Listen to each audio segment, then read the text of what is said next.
আসসালামু আলাইকুম রাহমাতুল্লাহ। দেশে দেশে অনেক বড় একটা সন্ত্রাসী হামলা হওয়ার আশঙ্কা আছে। বিশাল বড় একটি সন্ত্রাসী হামলা হতে পারে দেশের ভিতরে।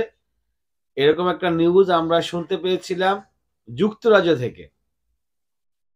তখন হয়তো কথাটা আমরা উড়িয়ে দিয়েছিলাম যে না এটা হবে না, এই ধরনের ভুল নিউজ এটা। হয়তোবা কেউ উল্টাপাল্টা তথ্য দিয়ে সেটা ভুলভাবে তাদেরকে উপস্থাপন করা হয়, সেজন্য তারা এই ধরনের কথা বলে। কিন্তু এখন আমরা দেখতেছি সেই ঘটনা সত্যি হওয়ার পথে। কারণ সীমান্তে আমরা দেখলাম বিএসএফ, হিউজ পরিমাণে বিএসএফ সেখানে রাখা হয় এবং বর্ডার গার্ড অফ বাংলাদেশ বিজিবিও সেখানে রাখা হয় হিউজ পরিমাণে, এবং উভয় পক্ষই এখানে সতর্ক অবস্থানে আছে। তার মানে বোঝা যাচ্ছে একটা অঘটন ঘটতে পারে, যে কোনো একটা হামলা সম্ভাবনা আছে। তবে এতে করে আমাদের সাধারণ মানুষ যারা আমরা বাংলাদেশের ভিতরে আছি, তাদের তাদের ক্ষতি হওয়ার সম্ভাবনা খুব একটা নাই বললেই চলে। প্রবলেমে পড়বে কারা? যারা হচ্ছে বর্ডারে আছেন, যারা সীমান্ত এলাকায় আছেন, তাদের হচ্ছে এই সমস্যাটা, এটার কারণে সমস্যা হইতে পারে।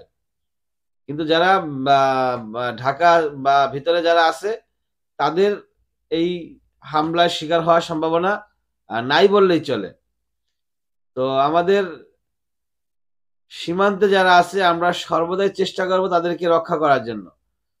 কারণ তারা যদি সঠিকভাবে সুস্থভাবে থাকতে না পারে, ভালোভাবে থাকতে না পারে, তাহলে আমরা তো ভালোভাবে থাকতে পারবো না। পারবো কি? তাদের উপরে যদি আক্রমণ হয়, তারা যদি দুর্বল হয়ে যায় এবং তারা যদি কি বলে মানে ধ্বংস হয়ে যায়, তাহলে আমরাও ধ্বংস হয়ে যাব। কারণ তখন বর্ডার দিয়ে তারা প্রবেশ করবে। কারা? ভারতীয়রা। একটা যুদ্ধ যুদ্ধ ভাব মনে হচ্ছে। মানে বাংলাদেশ ভারত, আমরা বাংলাদেশ থেকে যে ধরনের বিবৃতি দেওয়া হচ্ছে এবং ভারত থেকে যে ধরনের বিবৃতি দেওয়া হচ্ছে, মনে হচ্ছে যে খুব শীঘ্রই একটা যুদ্ধ লেগে যাবে।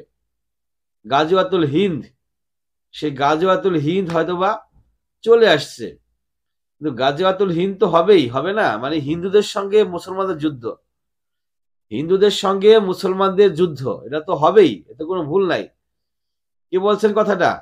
এটা বলছে নবী মোহাম্মদ সাল্লাল্লাহু আলাইহি সাল্লাম। আজ থেকে 1450 বছর আগে তিনি এই কথা বলে গেছেন যে গাজওয়াতুল হিন্দ হবে, হিন্দুদের সাথে মুসলমানদের একটা যুদ্ধ হবে এবং সেই যুদ্ধে বিজয়ী লাভ করবে কারা? সেই যুদ্ধে বিজয়ী হবে মুসলমানরা। ভারত যত পায়তারাই করুক, ভারত যতই যাই কিছু করুক, কোনো কাজ হবে না। এই যুদ্ধে গাজওয়াতুল হিন্দ, হিন্দু মুসলিম যুদ্ধে বিশাল বড় এক যুদ্ধ হবে, বিশাল বড় দাঙ্গা হবে। এই দাঙ্গায় 100% জয়ী হবে মুসলিমরা। কারণ এটা নবী মোহাম্মদ সাল্লাল্লাহু আলাইহি সাল্লাম বলে গেছেন, আর ওনার কথা, ওনার বাণী কখনোই মিথ্যা হতে পারে না। আর এই কারণেই, মূলত এই কারণেই হিন্দুরা, বর্তমান মোদী সরকার এবং ভারতীয় হিন্দুরা খুব আতঙ্কের ভিতরে আছে, ভয়ের ভিতরে আছে। তবে আপনাদের একটা কথা বলে রাখি, সেটা হচ্ছে যে হিন্দু, হিন্দু বলতে কি কিন্তু নবী মোহাম্মদ সাল্লাল্লাহু আলাইহি সাল্লাম ওই যারা সনাতন ধর্মের অনুসারী তাদেরকে বুঝায় নাই। মানে আমাদের দেশে যারা হিন্দু আছে মূলত বা পূজা করে, দেবদেবী পূজা করে, মূর্তি পূজা করে, তাদেরকে তো আমরা হিন্দু বলি, তাই না? কিন্তু এই হিন্দুর কথা বলেন নাই নবী মোহাম্মদ সাল্লাল্লাহু আলাইহি সাল্লাম। এরা প্রকৃত অর্থে হিন্দু নয়। প্রকৃত অর্থে বলতে আম, কি বলে, ভৌগোলিক, ভৌগোলিক কারণে হিন্দু হচ্ছে এক ধরনের হিন্দু, ভৌগোলিক কারণে। আরেকটা হচ্ছে ধর্মীয় কারণে। আমরা এখন হিন্দুকে দুইটা ভাগে ভাগ করা হয়েছে বর্তমান দেশে। আমরা জানি বর্তমান বিশ্বে আমরা হিন্দু বলতে বুঝি কাদেরকে? যারা সনাতন ধর্ম অনুসারী, তারা হচ্ছে হিন্দু। কিন্তু প্রকৃতপক্ষে হিন্দু কারা? সনাতন ধর্মের নামই তো, ধর্মের নামই তো সনাতন। তাহলে হিন্দু বলি কেন?